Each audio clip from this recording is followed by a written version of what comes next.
I still remember that crisp autumn morning like it was yesterday. The first rays of sunlight were just peeking over the suburban rooftops in Willow Creek Estates, a quiet neighborhood in the heart of suburban Texas, where everyone knows their neighbors but nobody really talks about the HOA drama bubbling under the surface. I was sipping my coffee when a loud, grinding buzz shattered the PC. It sounded like a chainsaw revving up right in my backyard. At first, I figured it was the landscaping crew down the block, but no, it was coming from my own property. I dashed outside in my robe, and there she was, Karen Wilkins, the self-appointed HOA enforcer, standing there with a smug grin, clipboard in hand, while two hired guys attacked my majestic 100-year-old maple tree with their saws. That maple wasn't just any trite, was a family heirloom, planted by my great-grandfather when this area was nothing but open fields and dirt roads, long before the subdivision popped up with its cookie-cutter houses and strict covenants.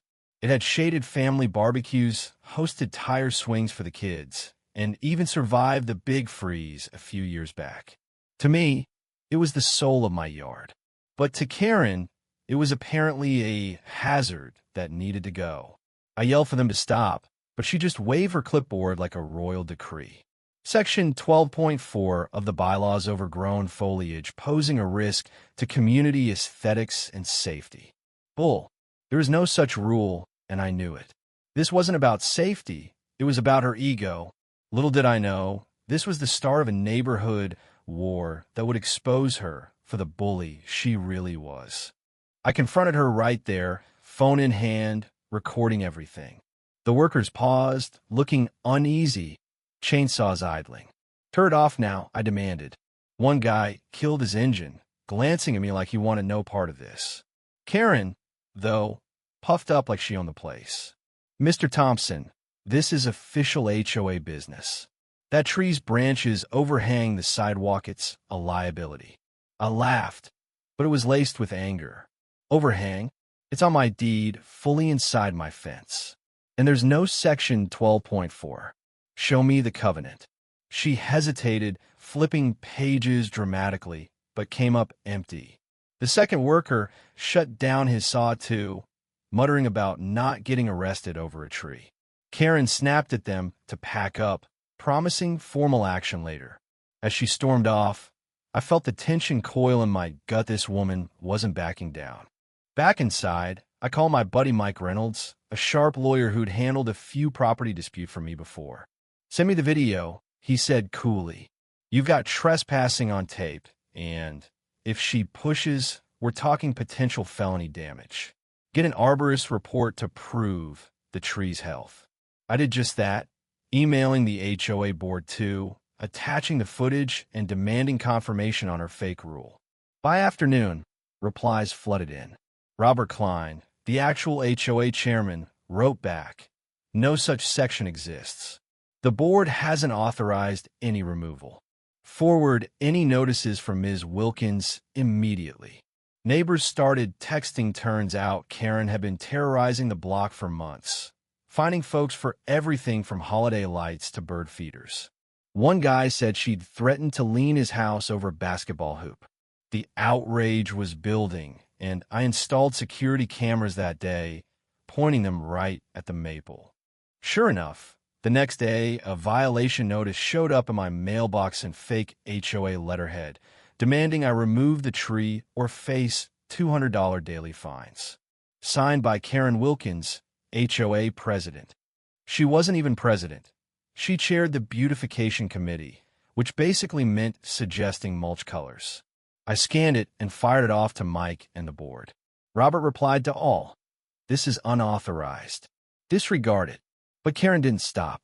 More notices piled up, each more ridiculous than the last.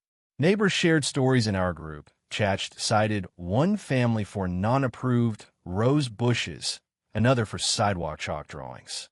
It was infuriating, the kind of petty power trip that makes your blood boil. Why couldn't she just leave people alone? I reported the trespass to the police non-emergency line. Officers Hayes and Patel showed up, inspected the minor nicks in the bark, and took my thumb drive of footage. "Keep recording," Hayes advised. "If she sets foot here again, Call us, we'll handle it. Mike followed up. We've got her pattern now. Harassment. Fraud judges hate this stuff. The arborist, Dr. Emily Carter, re-inspected the tree. Red maple, structurally sound, worth about $35,000 to replace. That valuation hit hard. If Karen had succeeded, it would have been criminal. Then came the stormer real Texas howler, with winds whipping through Willow Creek like a freight train. Lightning cracked, rain poured in sheets. My maple held firm, but across the street, Karen's neglected elm brown and brittle for years snapped like a toothpick. It crashed right on her roof, caving in the attic and shattering windows. Neighbors rushed out, umbrellas flapping, as emergency crews arrived. Karen burst from her house, soaked and screaming, pointing at me. You did this. You poisoned my tree for revenge. I stood on my porch stunned.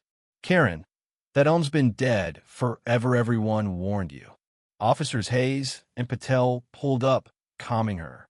Ma'am, this is storm damage. Neighbors reported its condition ages ago. The crowd backed me up. She ignored it. Karen's face twisted in rage, but she retreated, muttering threats. Post-storm, inspectors hit her property hard code violations everywhere. Clogged gutters, peeling paint, the works. Ironically, she'd pushed for those stricter codes at City Hall, thinking she'd use them against us. Now they boomeranged on her, slapping her with fines. The neighborhood chat exploded with memes and laughs, but Karen fought back, blanketing the block with more fake citations, even one for her own house, trying to seem fair. It backfired spectacularly. The city saw it as her admitting guilt. The HOA board called an emergency meeting. Packed room, tense air. Robert laid out the evidence. Fake notices, harassment complaints. Neighbors unloaded. She fined my kids for lemonade stands. Karen defended herself dramatically. I'm saving this subdivision from decline. But Robert shut her down. You're not president. Your role's revoked. She stormed out, humiliated. Still, I knew she wasn't done. Bullies like her escalate. 3 nights later, my cameras pinged at midnight. There she was, Karen, in dark clothes, sneaking in with a chainsaw. She fired it up, slashing into the maple's trunk. Heart pounding, I called 911 and filmed from the porch. Drop it, Karen. Cops are coming. She screamed back. This menace ends now. Neighbors woke, phones out. Sirens blared. Hayes and Patel arrived, ordering her down.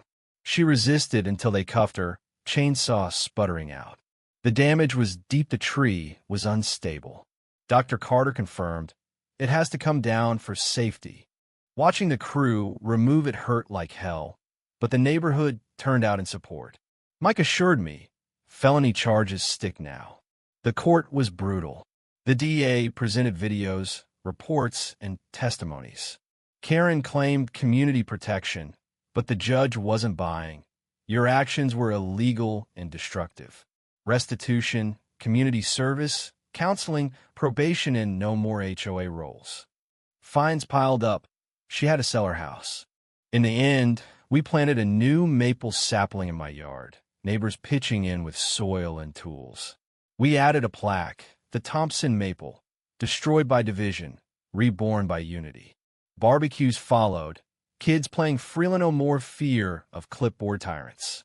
Willow Creek felt alive again, stronger without her shadow. What do you think? Should HOA busybodies like Karen face harsher penalties? Or is community service enough? Share your take in the comments below. I'd love to hear if you've dealt with a similar nightmare and how you'd handle it. Let's debate.